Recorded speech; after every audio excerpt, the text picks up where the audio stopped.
ഒരു സ്ത്രീക്ക് 2 വീടുകളുണ്ട്. ഒന്ന് സ്വന്തം വീട് എന്ന് നമ്മൾ വിളിക്കുന്ന അമ്മ വീട്, മറ്റൊന്നാകട്ടെ വിവാഹശേഷമുള്ള അമ്മ പറയും പോലെ ആരാന്റെ വീട്.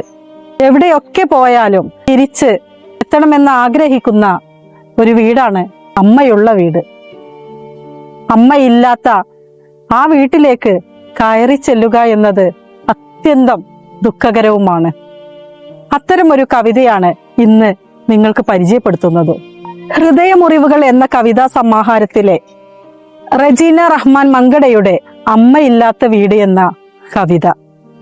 അമ്മയില്ലാത്ത വീട്ടിലേക്ക് ഭാണ്ഡക്കെട്ടുകളുമായി വിരുന്നു പോവാറില്ല. നീളൻ വരാന്തയിലെ ജനൽ കമ്പി പിടിച്ചു വിളറിയ വിരലുകൾ ഇന്ന് കാത്തു നിൽക്കാറില്ല. മകൾ വരുന്നതും നോക്കി റോഡിന്റെ വിദൂരതയിലേക്ക് വരെ കണ്ണുകൾ നോക്കിയിരിക്കാൻ ആരുമില്ല. പടി കയറുമ്പോൾ മുഖത്ത് വിരിയുന്ന ആഹ്ലാദ പുഞ്ചിരി ഇന്നില്ല. അമ്മ കിടന്ന വീതിയേറിയ കട്ടിലെന്റെ നോവിന്റെ ചൂര മാന്തുന്നു. സൊറ പറഞ്ഞ് ചിരിച്ചാർത്ത വയറുമെടഞ്ഞ ഇരുമ്പിൻ കസേരയും ഇന്നില്ല. എന്റെ കുട്ടി മെലിഞ്ഞു പോയെന്ന് പറയുന്ന സ്വാർത്ഥതയും ഇന്നില്ല. മണിക്കൂറുകൾ ഇടവിട്ടുള്ള ഫോൺ നാദവും ഇന്നില്ല. മുറ്റത്ത് പൂ വിരിയിച്ച വസന്തം ഇന്നെന്നിൽ വേനലായിരിക്കുന്നു. അലങ്കാര പൂക്കൾ പൊഴിഞ്ഞ വഴിത്താരകൾ ഇന്നെന്നിൽ ഊശരത നിറയ്ക്കുന്നു. കോലം മാറ്റിയ വീടകങ്ങൾ ഇന്നെന്നെ ഭ്രമിപ്പിക്കുന്നില്ല. ഇടനാഴിയിലെ ചുവന്ന കാവിയും വരാന്തയിലെ മൊസൈക്ക് തറയും ഇന്നും എന്നെ മാടി വിളിക്കുന്നു. കാലം കവർന്നെടുത്ത ചുളിഞ്ഞ വയറിനെ കെട്ടിപ്പിടിച്ച് കിടക്കുമ്പോൾ ഞാൻ വീണ്ടും ഒരു കുട്ടിയായിരുന്നു.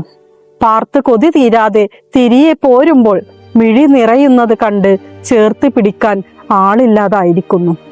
ആരാന്റെ വീടാണ് പെണ്ണിടമെന്ന് വാത്സല്യമോദി പറഞ്ഞേക്കാൻ ഇന്ന് അമ്മയില്ല.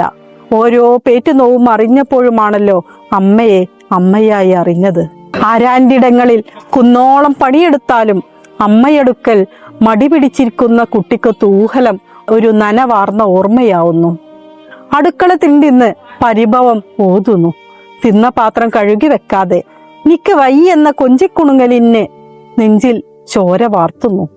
മൂർധാവിൽ ഒട്ടിപ്പിടിച്ച ചുംബന മുറിവുകൾ ഹൃത്തിൽ കോർത്ത് വലിക്കുകയാണിന്ന്. അമ്മയില്ലാത്ത വീട്ടിൽ വെറുമൊരു വിരുന്നുകാരി മാത്രമാണിന്ന് ഞാൻ. എന്റെ വീടെന്ന അഹങ്കാരം അമ്മയ്ക്കൊപ്പം മരിച്ചു പോയിരിക്കുന്നു.